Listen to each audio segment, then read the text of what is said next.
Treating people well is based on the experiences that Jeremy Bernard, who was a social secretary for the Obamas in the White House, and I was a social secretary for George and Laura Bush in the White House, found that we had in common. And though we worked in very different administrations, we had so many of the same experiences, welcoming people who were nervous or intimidated or unhappy. A social secretary is responsible for all of the events that take place in the White House grounds, with the exception of what happens in the Oval Office and the press room.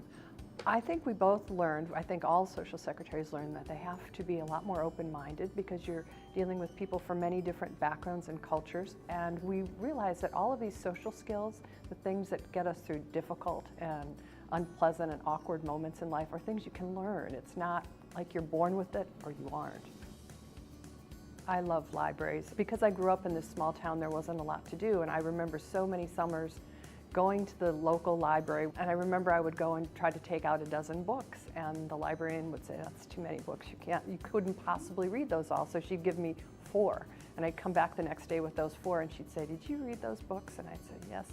She'd ask me questions because she didn't believe me, and I'd tell her about the books, and then the next day I got 6, and I would go back every day until I was taking out as many as I wanted because I loved the stories so much, and I did that all through my childhood. So I have a really deep affinity for libraries, and I so value what Mrs. Bush has done on behalf of literacy, and also what her mother-in-law, Barbara Bush, did as well.